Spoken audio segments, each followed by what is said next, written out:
안녕하십니까, 사경환입니다. 자, 여러분들과 함께 데이터 분석을 위한 아예 기초적인 내용부터 우선 컴퓨터 사양을 확인하는 방법 설명 올리도록 하겠습니다. 자, 특히 R이나 파이썬을 사용하시는 분들에게 매우 중요한 부분이고요. 소프트웨어를 사용하기 위한 비트수, 비트를 확인하는 방법들에 대해서 살펴보실 예정이고, 램하고 저장 공간은 그렇게 중요한 부분은 아니지만 그래도 설치를 위한 기본적인 내용을 설명 좀 올리도록 할 거고, R과 파이썬인 경우에는 사용자 명이 한글이냐 영문에 따라서 크게 달라질 수 있으므로 이런 부분을 참고해 주셨으면 합니다. 엑셀과 기본적으로 SPSS처럼 유로 패키지, 세스 같은 유로 패키지 같은 경우는 사용자 명이 한글이건 영문이건 상관없이 설치가 가능합니다만은 R과 파이썬 같은 경우는 영문일 경우는 아예 설치가 안 되는 경우가 있으므로 반드시 참고해 확인 과정 부탁드리겠습니다. 저는 데이터 분석 분야에서 계속적으로 활동하고 있다는 것을 말씀을 좀 드리고요. 그래서 컴퓨터 사양을 확인하는 방법도 설명 좀 올리도록 하겠습니다. 디지털 기기 같은 경우는 0과 1로만 구성을 합니다. 그래서 비트를 처리하는 과정이 되는 것 같은데요. 이제 8비트가 이제 1바이트가 됩니다. 그래서 8바이트가 1바이트가 되는데요. 그러니까 해당되는 경우의 수를 보면 두 가지밖에 들어가지는 않습니다. 0과 1로만 구성되기 때문에 해당되는 1바이트는 2의 8승이 되죠. 해당되는 2의 8승의 경우수에 나오기 때문에 총 256개의 해당되는 경우의 수를 넣을 수가 있게 됩니다. 그래서 하나의 사례를 말씀드리면 엑셀도 하나의 셀마다 256개까지만 들어간다는 것을 좀 말씀드리는데, 이거하고 좀 다른 계정이지만 우선 2, 4, 8, 16, 32, 64 이렇게 계속적으로 확장되는 부분으로 말씀 좀 드릴 수가 있을 것 같아요.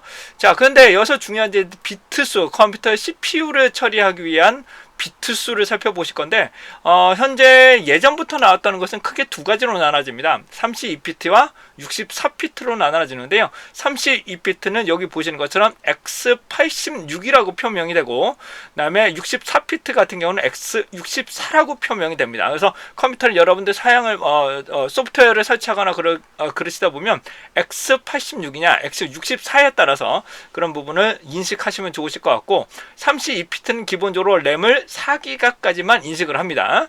그 다음에 64비트는 그 이상을 인식하는 것으로 이해하시면 되실 것 같은데, 우선 32비트부터 시작을 해서 이제 현재는 64비트는 예전부터 64비트를 많이 사용을 하고 있습니다. 그래서 64비트 즉 32비트로 만든 거는 64비트에서 사용하실 수 있습니다. 하지만 64비트를 기준으로 만들게 되면은 32비트 컴퓨터에서는 사용할 수가 없게 됩니다. 그러므로 여러분들이 만약에 32비트라면, 다시 32비트라면 여러분들은 32비트로만 받으셔야 되고, 64비트라는 것은 32비트와 64비트를 모두 받으실 수 있지만 효율적인 램을 소형하기 위해서라면 64비트를 받으시는 게 더 좋겠죠. 근데 좀 참고적으로 말씀드리면 엑셀인 경우에는 기본적으로 32비트와 64비트가 나타나는데, 원래 64비트가 더 좋으신겠죠. 하지만 64비트를 사용하게 되면 해당되는 매크로가 잘 실행이 안 됩니다. 그래서 기본적으로 엑셀은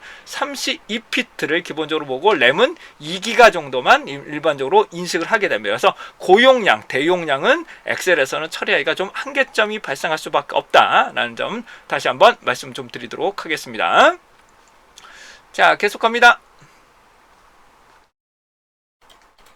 자, 그래서 여러분들과 이제 컴퓨터 비트수하고 사용자 이름, 명을 한번 살펴보실 것 같은데요. 우선 특히 사용자 이름에서 띄어쓰기, 영문인지 한글인지 확인해 주시고, 가급적 띄어쓰기 없는 것이 우선 좋으실 것 같아요. 우선 그러시면 저와 함께 확인하는 방법 살펴봐 드리도록 하겠습니다.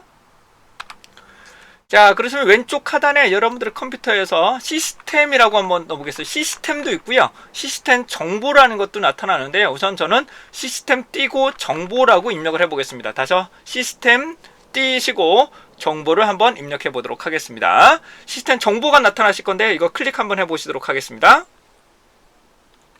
자, 시스템 정보를 보시게 되면 여러 가지 나타나시는데, 우선적으로 OS가 저 같은 경우는 맥이 아니라 MS 윈도우 10 기준으로 살펴봐 드리고 있고요. 맥은 솔직히 저도 잘 몰라서 그 부분은 설명드리기 좀 어려우실 것 같습니다. 자, 우선 CPU 가장 중요하죠. 우선 CPU 같은 경우가 어떤 CPU를 사용하고 있는지 살펴보실 수 있는데 저는 i9을 현재 사용하고 있고요.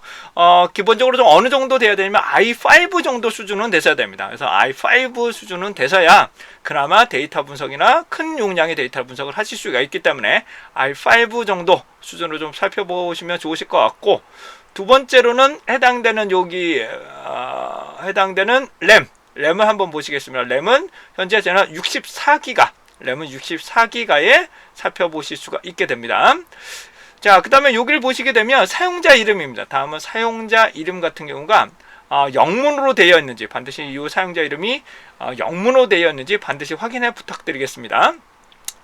엑셀, 그 다음에 세스, SPSS 같은 경우는 이렇게 한글이 되어 있어도 전혀 상관은 없습니다. 근데 R과 파이썬인 경우는 이렇게 사용자 이름 자체가 한글이 포함이 되면은 설치가 안 되거나 아예 실행을 못하는 경우가 발생할 수가 있으므로 사용자 이름을 한번 좀 살펴봐 주시면 좋으실 것 같고요. SPSS나 기본적으로 MS 계열을 사용하시는 분들이라면 이 부분 같은 경우는 한글에 포함이 되어 있어도 큰 지장 없이 사용하실 수가 있게 됩니다. 하지만 R과 파이썬을 쓰실 분들은 이 사용자 이름이 한글이 포함되어 있으면 사용자 이름을 아예 변경을 시켜야 되는 방법도 있는데 변경이 그렇게 생각보다 쉽지는 않더라고요. 그래서 저 같은 경우는 그냥 아예 컴퓨터를 포맷을 새롭게 하시고 그 다음에 영문으로 띄어쓰기 없이 사용하시는 것들을 적극적으로 권장해 드리도록 하겠습니다. 나중에 이게 사용자 이름을 바꾸거나 하면 상당히 골치 아픕니다. 그렇기 때문에 아예 영문으로 가급적 띄어쓰기 없게끔 구성하시는 게 좋으실 것 같습니다. 그 다음에 기본적인 내용만 이 정도만 보시면 되실 것 같고, 그 다음에 이제 비트가 가장 중요한 비트입니다. 비트에서 x64 기반이라고 나오고 있습니다. 그럼 제가 64피트라는 것이 나올 거고요. x86 그렇게 나오시면 32비트의 기준으로 살펴봐 주시면 되실 것 같습니다. 다음은 시스템이라고 한번 검색을 좀 해보도록 하겠습니다. 왼쪽 하단에 가신 다음에 제가 시스템이라고 한번 쳐보도록 할게요. 그럼 시스템이라고 나타나실 것 같고요. 클릭해 주시기 바랍니다. 자, 시스템이라고 검색을 해보시면 여기 설치된 해당하는 부분 여기 64피트 시스템 종류가 몇 비트인지를 확인하실 수가 있습니다. 그래서 64비트 운영체제, 램은 어느 정도 되시는지, 그 다음에 CPU가 어느 정도 되고 있는지, 그 다음에 사용자 이름이 어떻게 되고 있는지를 살펴보실 수가 있게 됩니다. 그래서 영문으로 되어 있는지, 다시 우선은 비트수가 가장 중요하고요. 그 다음에 사용자 이름, 그 다음에 램과 CPU의 사양은 어느 정도 되시는지 살펴보셔야 됩니다. 그래야 여러분들 다운로드를 하시거나 프로그램을 설치하실 때 매우 중요한 부분이니까 참고해 주시기 바라고요. 자, 이거는 그냥 참고적인 사항입니다. 저 C 드라이브를 보시게 되면 여러분들은 많이 보셨을 겁니다. 프로그램 파일에서 그냥 있는 거와 X86이라는 것은 32피트를 말하는 것이고 프로그램 파일 이렇게만 나오는 것은 64피트라고 이해하시면 되실 것 같습니다. 자, 이상으로 저장 공간을 제가 확인을 안 했군요. 저장 공간 같은 경우는 여러분들이 탐색기를 통해서 살펴보실 수가 있게 되겠죠. 자, 탐색기에서 제가 C 드라이브에서 마우스 우클릭 속성을 눌러보겠습니다. 속성을 누르시면 해당되는 부분에 해당되는 하드디스크와 C 드라이브에 해당되는 여유 공간이 어느 정도 있는지 확인 좀 부탁드리는데, 다 아시겠지만 기본적으로 하드디스크의 용량이 어느 정도 최소한 60% 이상은 그러니까 10% 이상은 좀 여유 있게 남아 놓으셔야 됩니다. 그 이유는 하드디스크에 있는 용량도 일부를 가상 메모리로 사용하게 해야 되기 때문에 해당 부분은 좀 10% 이상의 충분한 여유 공간이 좀 있으셔야 됩니다. 만약에 1테라다 그러면 대략적으로 100기가 정도는 여유 공간이 있으시는 게 여러분들이 사용하실 때 매우 유리하다는 것을 말씀드리고요. 프로그램을 설치하는 기본적으로 SPSS 같은 경우에도 대략적으로 2기가 정도의 여유 공간이 있으셔야 됩니다. 2기가, 그다음에 세스나 미닛 R 파이썬 역시 2기가 정도의 충분한 여유 공간은 있어야 된다라는 것을 말씀 좀 드리고요. 근데 컴퓨터 사용하시다 보면 최소한 100기가 정도는 조금 어느 정도 여유 공간이 있으셔야 여러분들이 자유롭게 프로그램을 설치하거나 저장하실 때 유리하실 수가 있기 때문에 이런 거 보시고, 저 같은 경우는 C 드라이브와 D 드라이브를 나눠 썼습니다. 그래서 C 드라이브는 제가 설치를 위한 부분에서 한 1테라를 쓰고 있고요. 그 다음에 하드디스크 같은 경우는 여기 보시는 것처럼 8테라, 8테라짜리를 사용하고 있습니다. 근데 해당 부분은 여러 가지 사니까 여러분들이 적당한 크기에서 살펴보시면 좋으실 것 같습니다.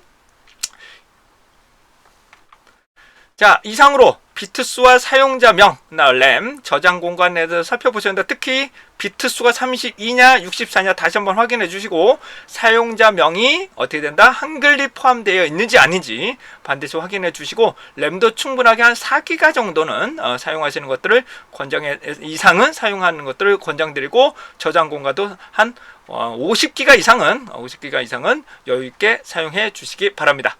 자, 이상으로 데이터 분석하기 위한 컴퓨터 사양을 확인하는 방법 설명드렸습니다.